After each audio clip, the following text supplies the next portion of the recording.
Magandang oras po sa inyong lahat. Isang mapagpalang pagkakataon na naman ang binigay ng ating Panginoong Diyos upang tayo magsama-sama sa programang Oras ng Pag-aaral. Kami po ay nagagalak na kayo aming makasama muli sa ating pag-aaral ng salita ng Diyos.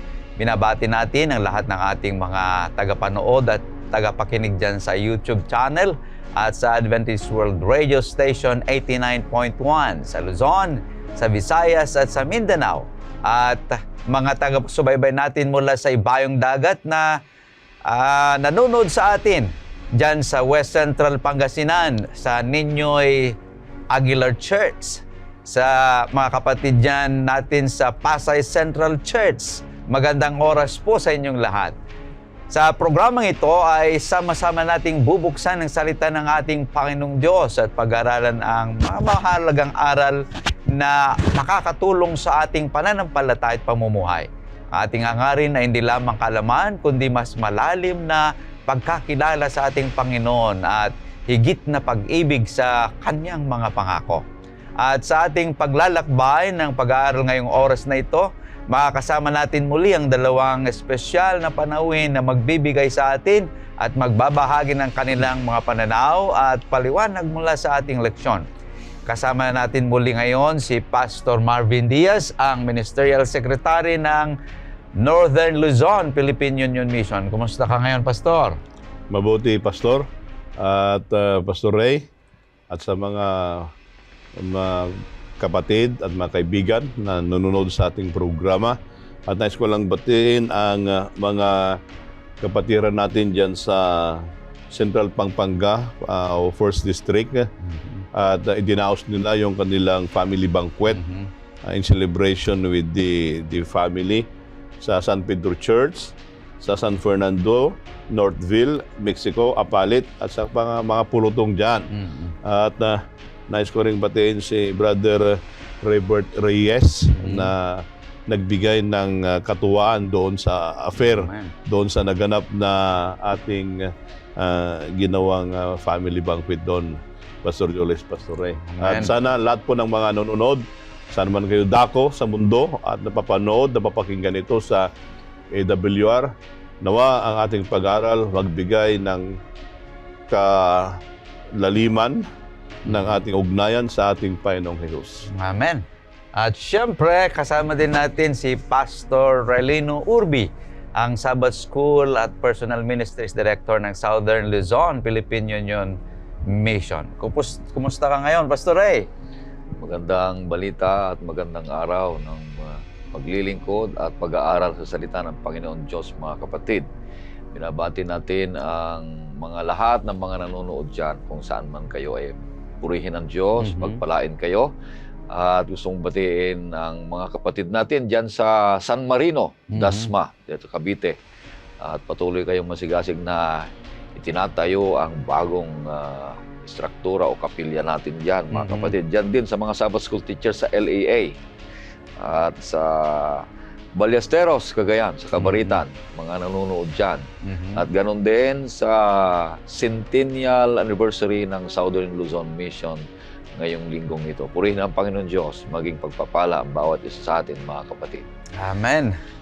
Tayo nasa unang trimester pa rin sa taong 2026 sa ating pag-aaral na may pamagat, Pinagkaisa ang Langit at Lupa, si Kristo sa Filipos at Colosas. Tunay na kamanghamanghang patuloy nating paglalakbay sa mas malalim na pagkaunawa sa mga banal na kasulatan.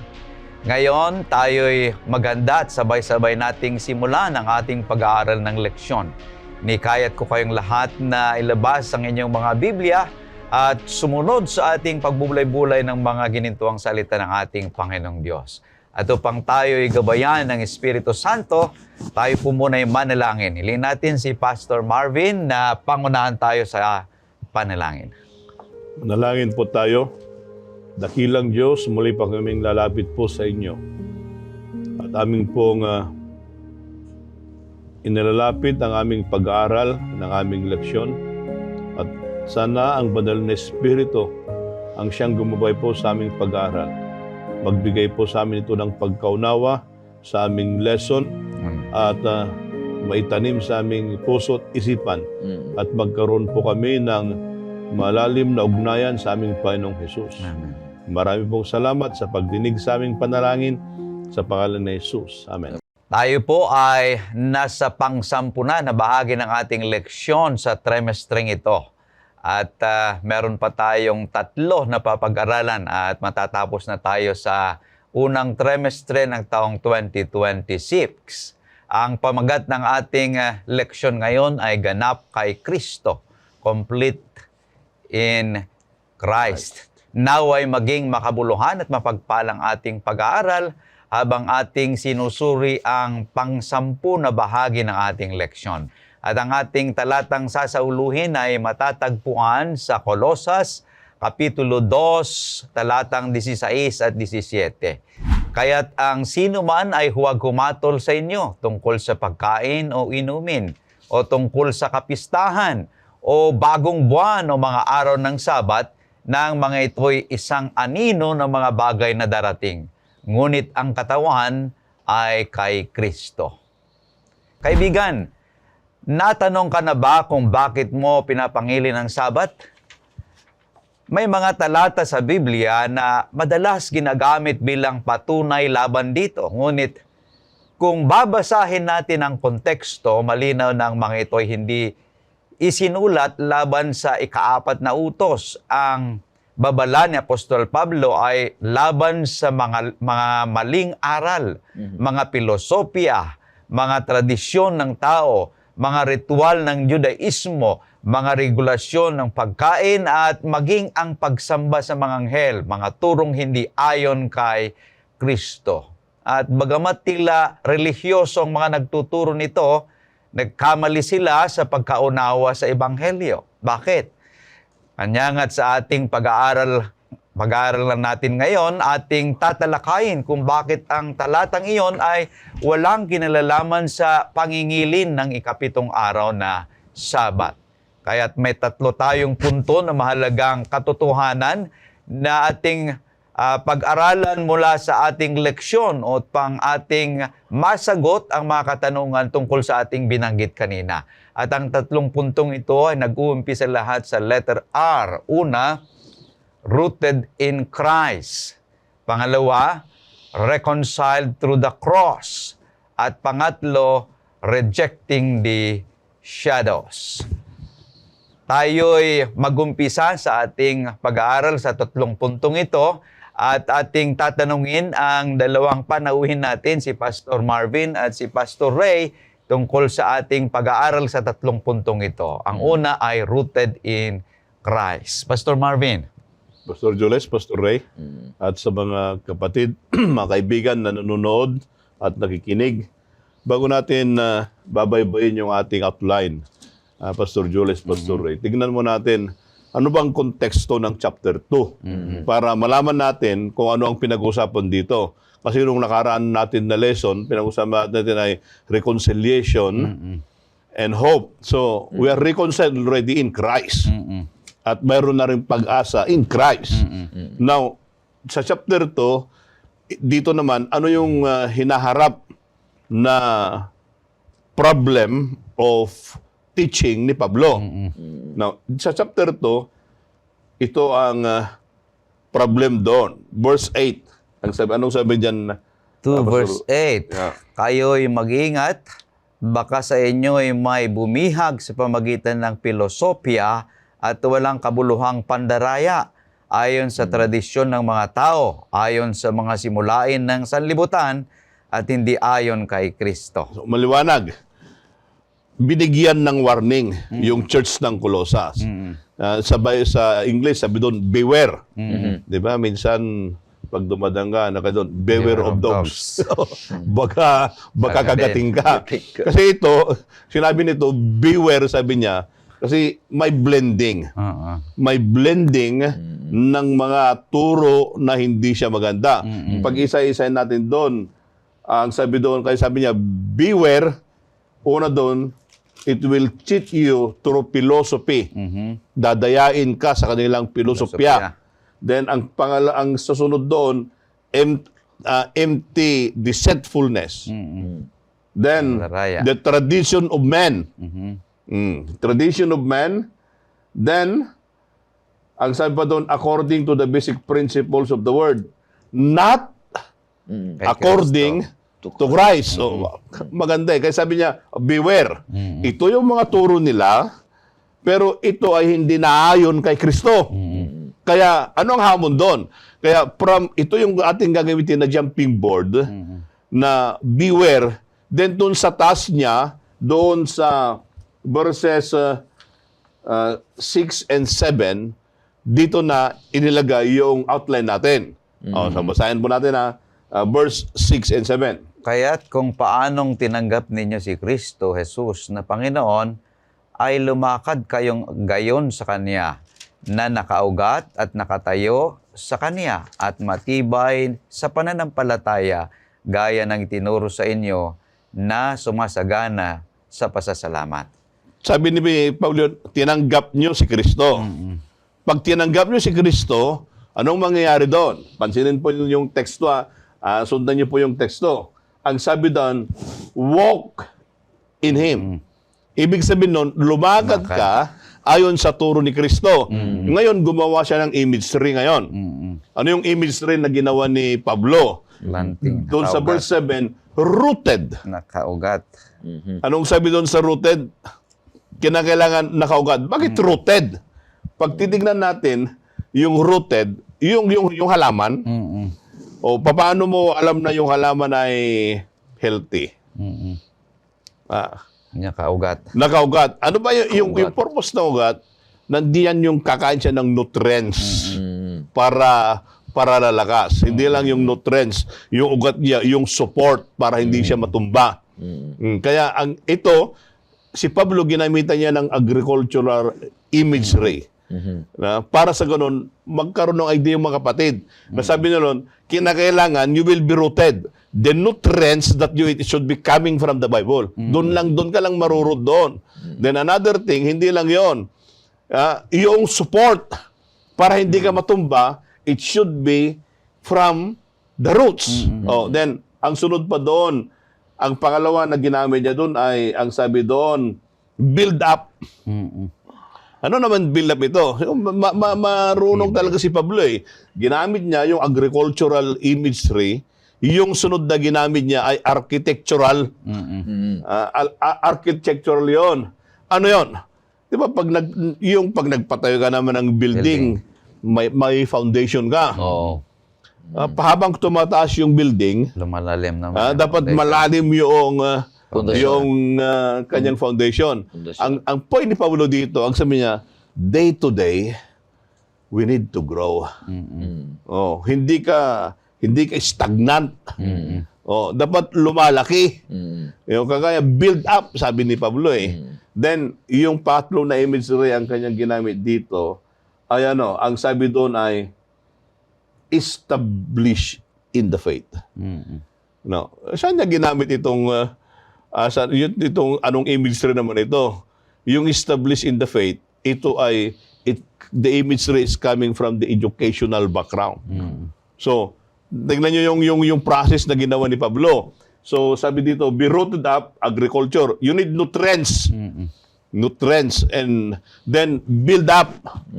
You need to have a good foundation. Then, establish. Pag sinabi niyang establish dito, ibig sabihin, yung doctrinal or yung teaching o yung turo mo dapat matibay. Doctrinal firmness. Yun ang sinasabi ni Pablo dito. So, pag titignan natin, yung doctrinal firmness, ibig sabihin noon, darating man yung mga maling turo, alam mo, yung tamang turo na pinaniniwalaan mo. Kaya nga sabi doon kanina sa verse 8, beware. Then, yung panghuli doon, ang sabi niya doon ay abounding with thanksgiving. Doon sa verse 7, abounding with thanksgiving. Ito naman ay we need to have a grateful experience with the Lord. So, pag titingnan natin, napaganda ito eh. Kaya yung ating lesson doon na rooted in Christ, kinakailangan na yung ating pong source ay nutrients, then yung ating build up, yung foundation natin tama, at yung ating pinaniwalaan ay matibay. Ano mang darating yan na maling turo, ma-decipher natin kung tama, ano mali. yung tama. Kaya ito yung ina-address ni Pablo dito sa chapter 2. Amen. Pastor Jules, Pastor Ray. Pastor Ray? Oo nga, napakaganda. Kasi yung title pa lamang ng ating leksyon, mga kapatid, ay nais ni San Pablo dahil sa mga false teachers na lumalaganap doon sa itinayo niyang iglesia sa Colosas, ay nais niyang ang mga kapatiran doon ay maging ganap. Itong title ng lesson natin, maging ganap kay Kristo. Paano maging ganap kay Kristo? Magiging, sabi ni Pastor, ay magiging nakaugat ang pananampalataya kay Kristo. Kasi kung nakaugat ang pananampalataya kay Kristo, nandito ang kaalaman, fullness ng kaalaman at katwiran at yung wisdom, yung karunungan. So, kung nais natin magiging ganap kay Kristo, kailangan tayo'y magiging nakaugat ang ating relasyon kay Kristo Jesus upang tayo'y matibay sapagkat meron tayong fullness ng kaalaman at karunungan. Nagsasama yung kaalaman at karunungan. Maraming driver na maalam, Pastor Marvin, Pastor Jules, pero hindi marunong. Maalam lang. Dahil yung maalam, kung saan-saan pumupunta, nawawala. Pero yung marunong, alam niya ang pinupuntahan niya dahil pumupunta siya doon. Karanasan niya yon. So bilang isang Kristiyano, hindi lang tayo maalam. Hindi tayo ganap kay Kristo. Hindi tayo rooted kay Kristo. Kung maalam lang tayo, kailangan nating maging marunong. Sapagkat ang karunungan ay galing lamang kay Kristo. Mabuti naman yung may kaalaman, di ba? Kasi knowledge is power, di ba? May kapangyarihan ka kung mayroong kaalaman. Pero dapat marunong ka. Dahil ang karunungan, ang sinasabi ng Banal na Kasulatan, ay galing sa ating Panginoon Diyos. Kaya mga kapatid, sa ating buhay Kristiyano, kahit anumang mga pagsubok na darating, maraming mga, ang tawag nito ay mga challenges na dumarating, maraming mga pinagdadaanan na darating, sulirarin na darating, mga kapatid ko, ang sinasabi at mandato ni San Pablo ay magiging rooted tayo kay Kristo na meron tayong tamang kaalaman at kaayusan sa karunungan upang tayo maging ganap sa Kanya. At doon tayo, sinasabi sa versikulo 6, magiging lakad o ang lakad natin ay ayon sa Kanya, ayon sa ating Panginoong Hesukristo. Mahirap naman yung magiging nakakahiya tayo bilang mananampalataya, mga kapatid. Kung marunong tayong magpaliwanag sa salita ng Panginoon Diyos, marunong tayo sa lahat ng mga bagay na mga ating mga kaalaman, pero hindi naman tayo marunong sa buhay, hindi naman natin ina-apply yung ating kaalaman, yun yung ating karunungan. So kung ano ang nalaman natin sa Banal na Kasulatan tungkol sa ating Panginoong Hesukristo, ang kanyang buhay Kristiyano ay makikita sa ating buhay upang tayo ay kakitaan ng karunungan ng ating Panginoong Hesus. Sabi niya doon sa Colosas 2, versikulo 6, ay nandoon ang karunungan na lumakad ayon sa buhay ng ating Panginoong Hesukristo, Pastor. Pastor Amen. Jules, sa pagsusog doon, pag tingnan natin, diba, ang sabi doon ay beware. Sila yung beware, may mga false teaching na pumapasok. Na ganyan. Ang sabi doon, bakit nyo pa iintindihin ito? Nandiyan naman si Kristo. You are now complete. Kaya yung title ng ating lesson, Complete doon sa in verse Christ. 10, na doon sa verse 10. Anong sabi diyan? At kayo'y napuspos sa Kanya na siyang ulo ng lahat ng pamunuan at kapangyarihan. Kaya ang sabi doon, you are now complete in Christ. Kaya, ibig sabihin yun, yung kaligtasan mo na kay Kristo. Hindi yung mga ritual na gagawin mo, hindi yung mga mediation na ito sa angelic mediation na sinasabi dito sa Colossus 2 o ano man yung tinuturo ng mga false teacher. Ang sinasabi ni Pablo, kayo na mga taga-Kolosa, nung tinanggap yun ni Kristo, you are now already complete. Ang ibig sabihin, ang sinasabi niya, ang kaligtasan, si Kristo. Wala nang iba yun. Hindi yung pagpasok mo sa kapigya. Hindi yun. Yun ang kaligtasan. Sabi doon sa verse 10, you are complete in Him. Ito kasing Colossians letter ni Apostle Paul, Pastor Marvin at Pastor Ray, ay magaling yung mga false teachers dito eh. Gusto nila na i-diminish yung status, yung identity and power ng ating Panginoong Hesus. So yung purpose ng kanyang letter, ni-establish ni Apostol Pablo, kagaya ng sinabi mo kanina, Pastor Marvin, na wala na kayong hahanapin pa kung if you are truly founded sa ating Panginoong Hesus, yung true knowledge ay nasa Kanya na, yung salvation ay complete na, sufficient, wala nang iba pang hahanapin pa. Kanya ginamit niya yung sinabi niyo kanina na agricultural, architectural, and educational. Yun yung ginamit niya ng mga bagay dito dahil kung ang tao ay na kay Kristo, if we have Christ, we have everything. We don't need anything kagaya ng mga powers ng angels, mga kung ano-ano pang mga status symbol na binabanggit dito ng mga false teachers dahil ang tao kung na kay Kristo ay wala nang hahanapin pa. Yun naman ang kon dito, Pastor. Kung kahit meron ka ang lahat, kung wala si Kristo sa buhay mo, ay walang kabuluhan. Kagaya ng sinasabi ng ating awit, kung kamtan mo man ang bundot kanyang yaman, kung wala si Jesus, ay walang kabuluhan.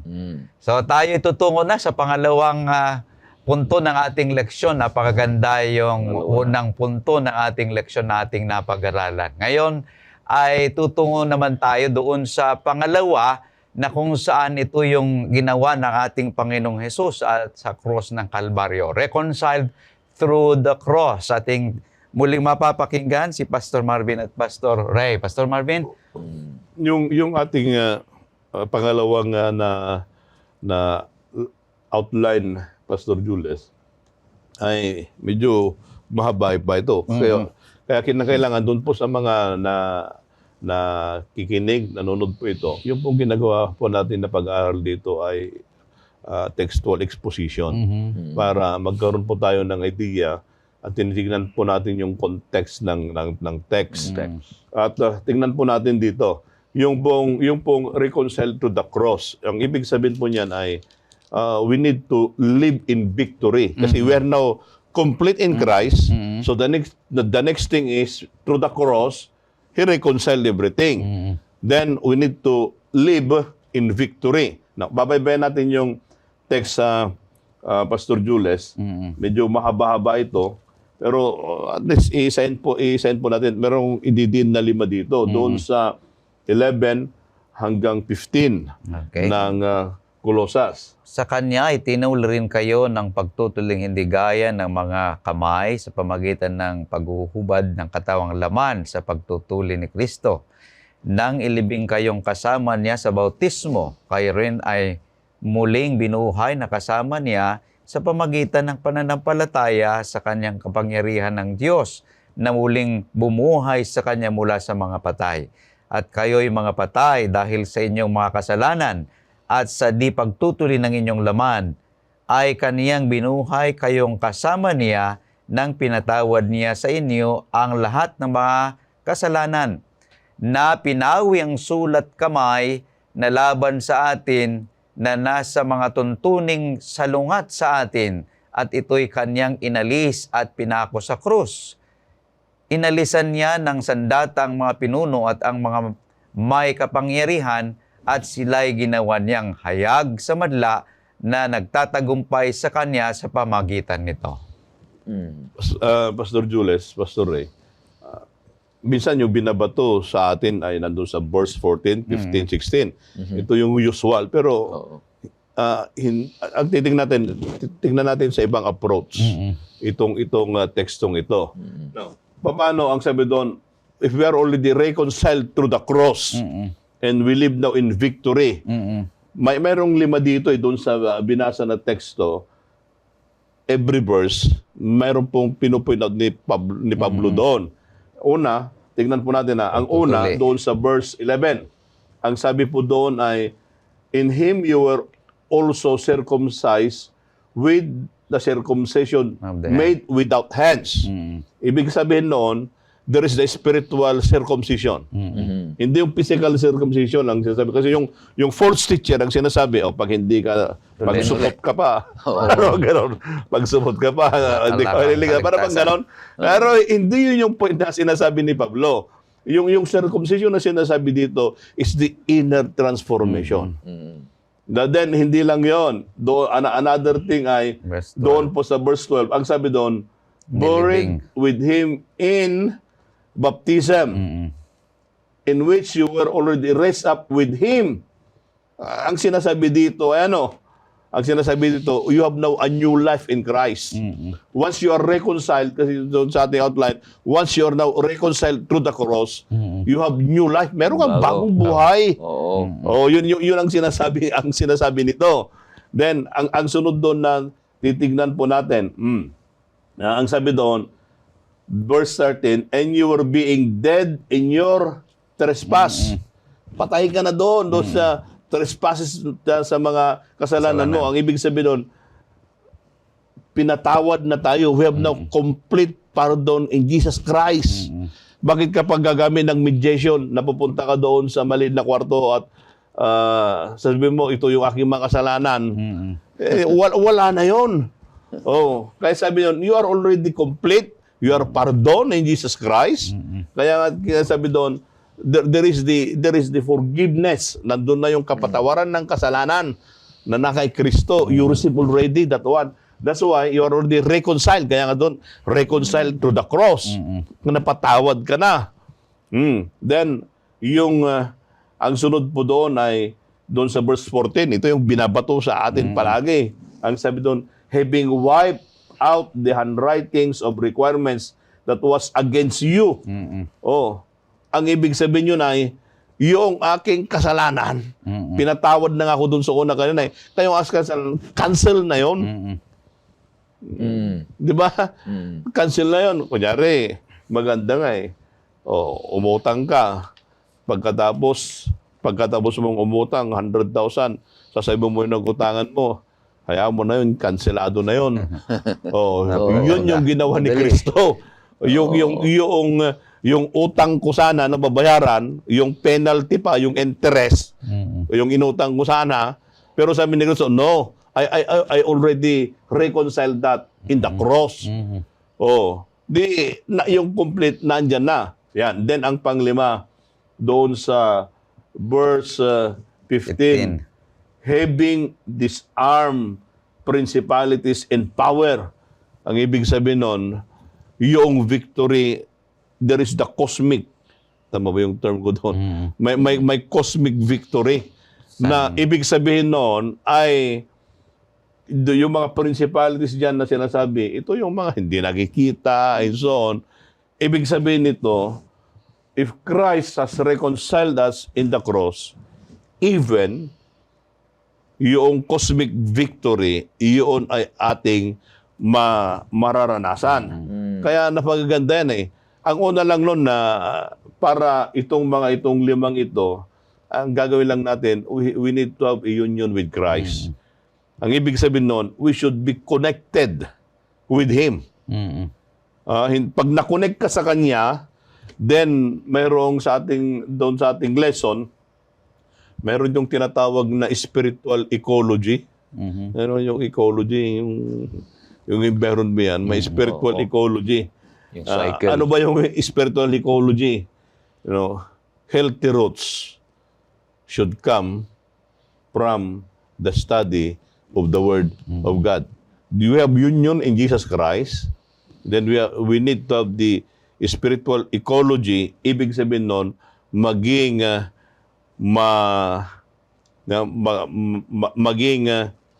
beautiful o nalasbang kung na natin Ilocano eh.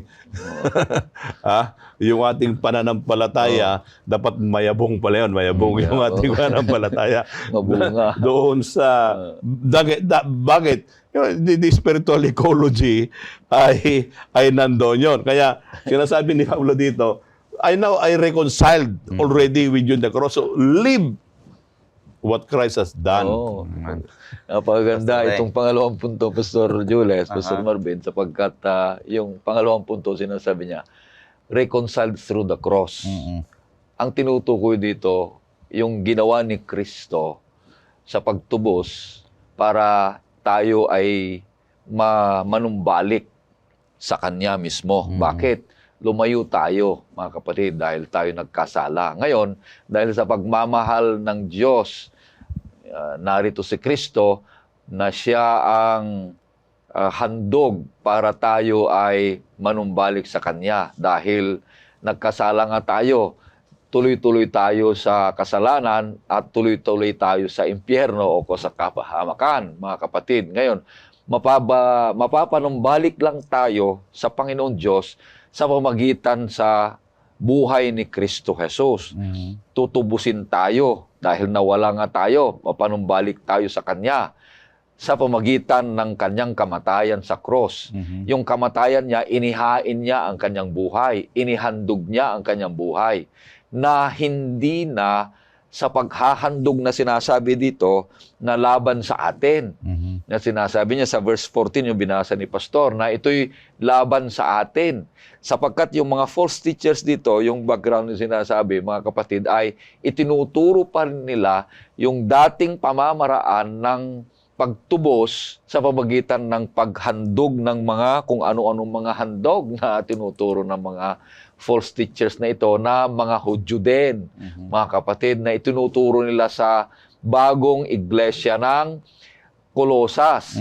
So, itin-establish ni San Pablo na ang tamang turo ay tapos na, si Kristo ang tumubos, nag-reconcile, nagbigay ng panumbalik para kay Kristo lamang tayo magkaroon ng pananampalataya at ugat ang pananampalataya para tayo maging ganap sa Kanya. So, ang magiging ganap kay Kristo, ang buhay na magiging ganap kay Kristo ay na-reconcile. Yung naibalik ka kay Kristo. Hindi mo na babalikan yung dati mong pamamaraan ng buhay na maliligtas sa sariling pamamaraan ng kaligtasan, kundi kay Kristo na. Inako niya na lahat. So kung inako niya lahat ang kasalanan natin, bumalik tayo sa Kanya na tayo maglilingkod. Sa Kanya na tayo magbigay ng pagsamba. Sa Kanya na tayo ang ating buhay at paglilingkuran siya hanggang sa Kanyang pagdating. Kaya, mga kapatid, ang practical na buhay na ito, yung pangalawang punto ay tandaan natin na tayo'y napanumbalik kay Kristo. Ang paghahandog ay nawala na, yung paghahandog upang maligtas ka, upang may panumbalik ka, kundi si Kristo na ihandog na. Ngayon, ibalita mo yan sa mga tao na sa paghahandog kay Kristo, napatawad na ang buhay, ang kasalanan mo, at ikaw ay magkaroon ng pag-asa ng kaligtasan, mga kapatid. Amen. So maliwanag na sa atin, mga minamahal na mga kapatid, na kung ano man yung ipinako sa cross na sinasabi dito na yung handwriting of ordinances ay hindi po yung tungkol sa pagkain, tungkol sa Sabat, na pangangilin ng Sabat, kundi yung mga ban of debt that stood against us. Yung mga listahan ng mga kasalanan, binanggit kanina ni Pastor Marvin, iniisa-isa niya, mga minamahal na mga kapatid. Kanya nga, yung mga Jewish Christian na sinabi ni Pastor Ray kanina, ay they keep pushing the Gentile converts sa Colossus na kailangan pa rin nila na Sundin. sundin yung mga bagay na hindi dapat necessary, yung pagtutuli na sinabi ni Pastor Marvin kanina, na kailangan silang matuli para sa ganon ay meron silang kaligtasan. Pero hindi yun ang mahalaga, yung sinabi na kanina ni Pastor Marvin na yung circumcision of the heart. So yung mga bagay na nagpapabigat sa atin, yung mga listahan ng ating mga kasalanan, yun yung pinako ng ating Panginoon sa cross. Ano ba yung word na reconciliation, Pastor? Ginagamit ito sa Nag-away. nag-aaway, di ba? Para kapag maayos Manumbalik. na, manumbalik yung dati na kalalagayan, Masayang kalagayan. masayang kalagayan, ay kailangan ng reconciliation. At ito'y ginawa ng ating Panginoong Hesus doon sa cross ng Kalbaryo. Kanya yung ginawa ng ating Panginoong Hesus, it brings full redemption. Pero meron pa rin, Pastor Marvin at Pastor Ray, mga tao na nakakaramdam na parang kulang yung ginawa ng ating Panginoon. Kanya't meron silang ginagawa na yung Penitensya. penitensya. Para sa ganon ay mapuno. Pero ang ginawa ng ating Panginoong Hesus brings full redemption sa bawat isa sa atin bilang isang nananampalataya. Kanya napakahalaga na ating tingnan yung talata na binabanggit dito na sa pamagitan ng ating Panginoong Hesus ay He didn't just forgive our sins, He disarmed the spiritual powers and authorities that depth to accuse humanity. Kanya nga't nagkaroon tayo ng victory, triumphant victory sa buong buhay ng bawat isa sa atin dahil sa ating Panginoong Hesus. So napakaganda yung ating leksyon. Yung konsepto kasi, Pastor, gusto ko lang idiin ito. Yung konseptong penitensya at pinahihirapan mo yung sarili mo, ang isipan kasi gusto nilang maghirap din kagaya ni Kristo. Pero hindi yun ang pinakapunto nun. Ang isang taong na kay Kristo, naghihirap kagaya ni Kristo dahilan sa pagpapabalita ng Ebanghelyo. Kung naghihirap ka, pinahihirapan ka, binabato ka, o sinasapak ka, kung pinapahiya ka, kung ano man ang ginagawa sa iyo dahil gumagawa ka ng gawain ni Kristo, yun ang ibig sabihin. Amen. Hindi yung pinahihirapan mo yung sarili mo para maging kagaya ka ni Kristo na naghirap. Hindi. Kundi dapat naghihirap ka sa pagpapabalita ng kaligtasan, yun ay talagang nahihirapan ka kagaya ni Kristo, mga kapatid. Okay, tayo tutungo sa pangatlo at panghuling punto na ating pinapag-aralan, rejecting the shadows. Pastor Marvin at Pastor Ray, ano itong sinasabi dito sa ating leksyon na anino? Tingnan muna natin, kasi usually, ang binabatot sa atin, yung verse 16 yan. 16. Yan ang binabato na palagi sa atin. Anong sabi ba dyan? Kaya't ang sino man ay huwag humatol sa inyo tungkol sa pagkain at inumin o tungkol sa kapistahan o bagong buwan o mga araw ng Sabat. Pagtitignan mo, yung verse 8 kanina, baliktad, may false teacher. Ano yung false teacher? Yun ay ipinagpipilitan na gawin ng mga Christian Gentile. Christian Gentile. Itong sa Colossus, mga hintil ito, hindi mga Hudyo. Pumasok ngayon ito, yung mga Judaistic teacher na pinapadap ito ngayon na pag hindi nyo gagawin yung mga ritualistic practices ng mga Hudyo, hindi kayo maliligtas. Di ba? Kaya yung lalagyan naman dito, o kayong mga Sabatista, nalinisan na yan lahat. Pwede nang kumain ng karne ng baboy. O yung Sabat, naipako na doon. Kaya wala na yung 70 Sabat. Yun ba yung pinag-uusapan dito? Hindi ba yung mga nagtuturo ng ganyan, mga pinsan ng false teacher sa Colossians? Di ba? Di ba? Pero hindi yun yung point dito na pinag-usapan. Ang point po dito ay para bang yung mga false teacher, binibigyan nila ng false theology itong mga nandito sa Colossus. Iniblend nila. Kasi yon, ang nangyayari yun, pag may mga false theology, para bang inuukom nila yung mga mananampalataya. O hindi lang yon. Then para bang dinidisqualify nila yung kaligtasan, yung mga Christian Gentile na doon lang ang kaligtasan, sa bakuran lang ng Hudyo, sa bakuran ng Hintil, wala na yon. Wala na. O para bang ganon. Then, ano yon, dinidisturbo nila o dinidistract nila yung faithfulness ng mga Christian Gentiles. Kaya yung issue dito, kaya in-identify ni Pablo yung mga dangers dito. Ano ba yung mga dangers diyan? Yung dangers diyan, una, yung legalistic judgment, yung binasa natin kanina. Yung legalistic judgment, ang ibig sabihin noon, yung bang magandang gawa, pinapalitan ng biyaya. Kailangan na tagdumpay lang man kapag nakaisalakan mo. Para bang gagawa ka ng mabuti para ikaw ay maligtas. Mali yun. Yun ang sinasabi ni Pablo. Oo. Kasi minsan may kaisipan na ganon. Na yung inyong magandang gawa, yun ang nagliligtas sa'yo. Pero hindi yun eh.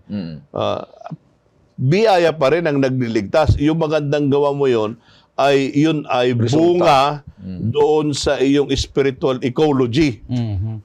Bunga na yun. Kasi ang ibig sabihin nun, yung fruits mo ay visible. Kasi you are already complete in Christ. Kaya yung bunga mo, bilang isang mananampalataya, nakikita at natitikman. Kaya hindi lang yon. Ang pinasok pa ng mga false teacher, yung false theology, ipinasok nila yung mystical deception. Alam mo yung mystical deception? Na yung karanasan mo bilang isang mananampalataya ay sinusubstitute niya si Kristo. Ito yung aking naramdaman. Mahirap kontrahin yun. Ito yung aking naramdaman. Kaya wala na si Kristo. That's the mystical deception. Hindi lang yun. Then later on, disconnect si Kristo. Kaya sabi ni Pablo, ay huwag ganon. Tingnan nyo, nang kumauli siya ng analogy, doon sa body analogy dito, sa teksto ito, doon sa verse 19. Ano sabi doon, Pastor Jules? At hindi kumakapit sa ulo na sa kanya'y ang buong katawan na tinutustusan at pinagsasanib sa pamagitan ng mga kasukasuan at mga litid ay lumalago ng paglagong mula sa Diyos. Ang ganda eh. Ang ganda yung pagsabi dito. From the whole body, there is the nourishment. Then, knit together. Ano ba yung knit sa Tagalog? Yung bang nagkakasama-sama sila, nagsakasama-sama sila. Para pag yun ay nagkakasama, they join together. Then there is the ligament, mga kasukasuan, mga litid. Pata-pata. Litid. Then, anong mangyari doon? They grow and increase from God. Kaya ang maganda yun eh. So we need to reject those things. Ano ba yung mga yun i-reject natin?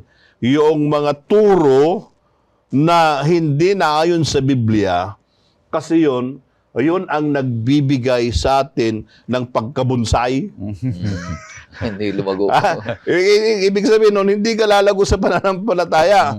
Kaya yung mga turong yun, sabi ni Pablo, tanggalin nyo na yan. Because you will not grow. You are now complete in Christ. Nag-entertain na naman kayo ng maling turo. Paano ka lalago sa pananampalataya? Kaya yung mga Pastor Jules, Pastor Ray, minsan yung mga nag-i-entertain ng maling turo, ang kanilang palaging nakikita yung mali. Yung kamalian ng iglesia. Instead na ang makita sana, paano sila lalago sa pananampalataya, ang nakikita, yung mali. Nakakapagbigay ba yun ng growth doon sa church? O nakakapagbubunsay? Di ba? Ito yung situation. Wala na tayo doon sa church ng Colossus. Pero ito na ngayon, yung mga nangyayari. If you cause disunity in the church, kasi yun, Pastor Jules, Pastor Ray, your false theology affects your lifestyle. Lifestyle. Kasi pag mali yung turo mo, ang susundin mo, pag mali, yung buhay mo, mali rin. Palaban ba yun? Mga Di ba? Kaya ang kinakailangan sabihin na, you're not complete in Christ. Kaya ito ang gawin. Kaya maganda ito. Kaya sabi doon, you need to reject. Ano yung reject mo? Yung mga shadow, yung mga maling turo, mali yan, you need to reject. Kasi turo yan ng mga false teacher. Kaya ganoon din. Yung panahon ni Pablo sa Colossus 2, inaderito, yung panahon din natin ngayon, we need to reject yung hindi nakapagbibigay ng vitamins sa paglago ng pananampalataya. Ito yun. Tama yun, malapit na tayo matapos. Yung pangatlo talaga, totoo yun, na tingnan nyo yung rejecting the shadows. Ibig sabihin nito ay talikuran yung mga anino. Sa versikulo 17, ito yung sinasabi niyang anino. Ano yung mga aninong talikuran? Doon sa 14, ito yung mga alituntunin na laban sa atin.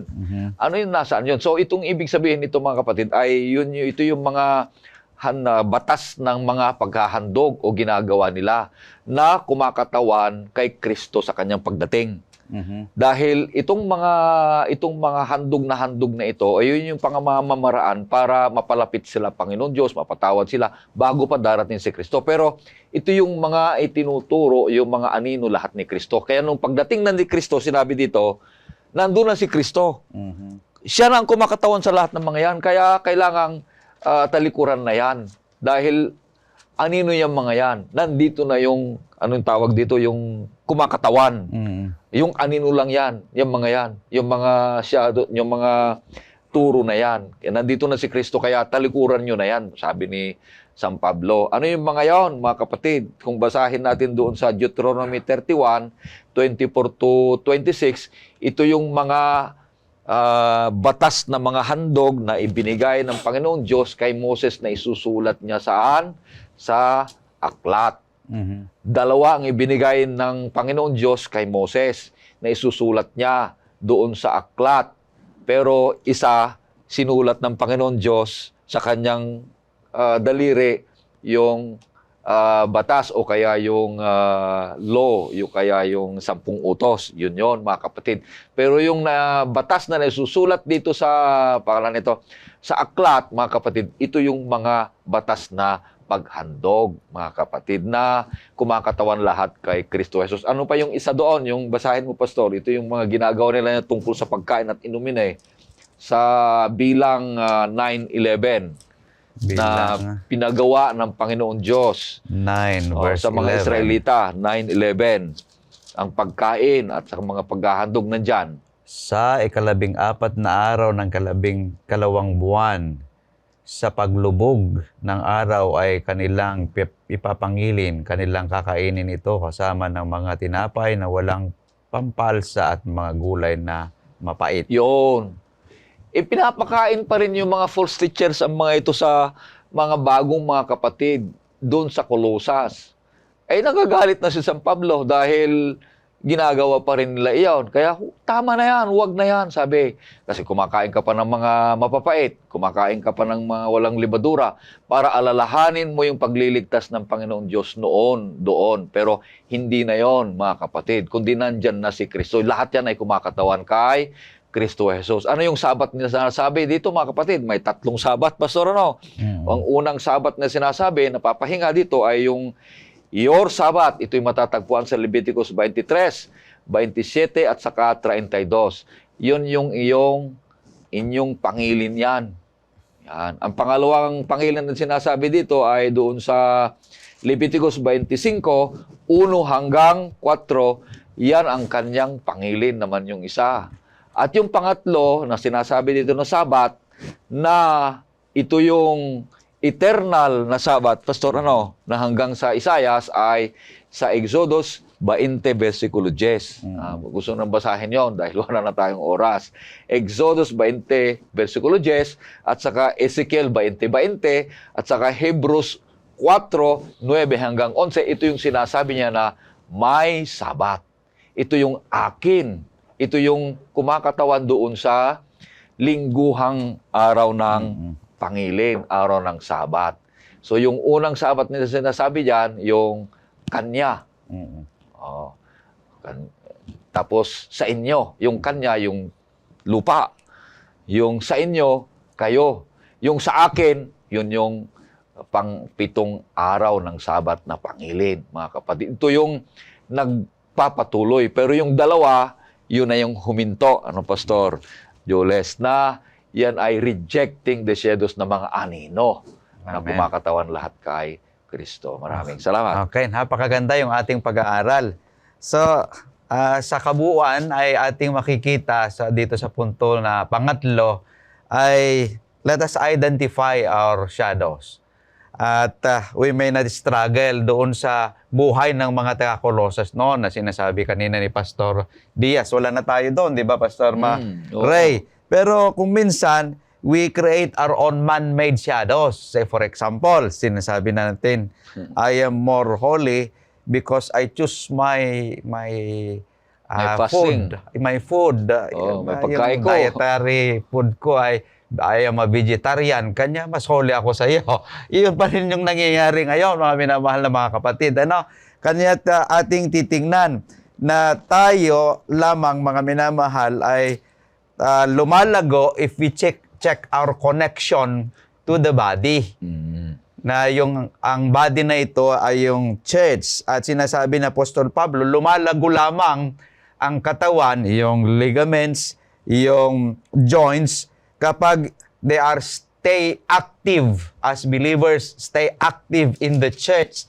Ginagawa nila yung mga dapat gawain sa loob ng iglesia. So napakaganda yung ating pag-aaral mula doon sa ating leksyon na may tatlong punto nating nakita, rooted in Christ, reconciled through the cross, and rejecting the shadow. Kanya sa kabuuan ay pinapaalala sa atin ng Colossus na tayo ay ganap na kay Kristo.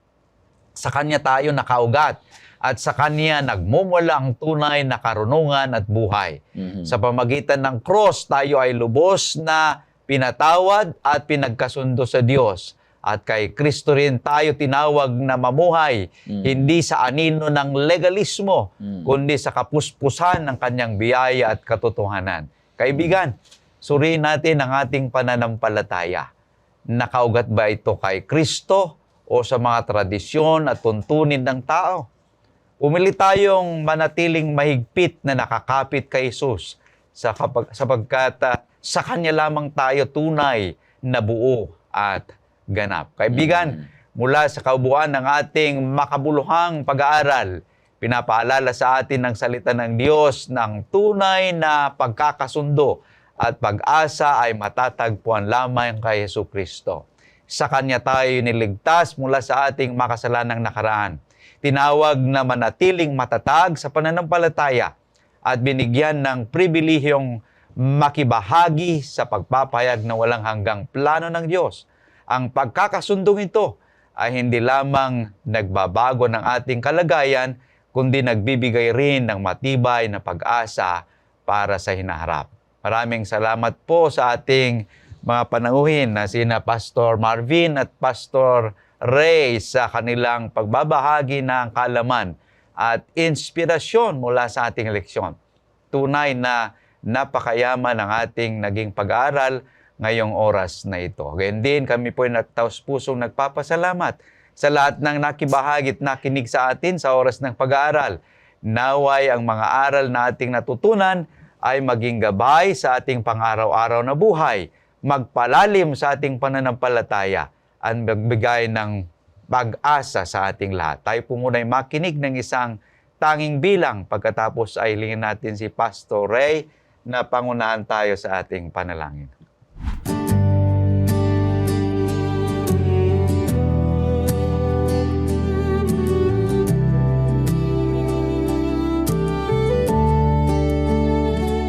Oras na ng pag-awit ng papuri sa Panginoon, masasayang ihahayag, dakilang pag-ibig niya.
Tayo po'y manalangin.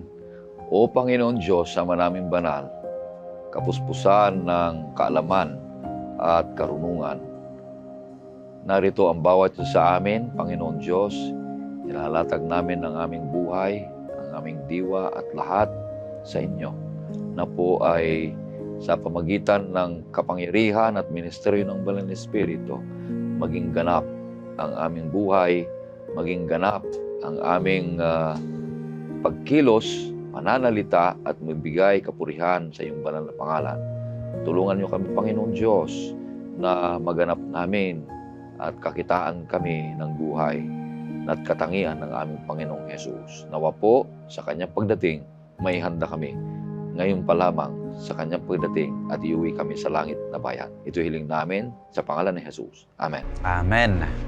Huwag po ninyong kalimutang muli tayong magsama-sama sa susunod na edisyon ng Oras ng Pag-aaral. Hanggang sa muli, ako po ang inyong kapatid, Pastor Jules Bermudez, naway ang biyaya at kapayapaan ng ating Panginoong Diyos ay sumasangati.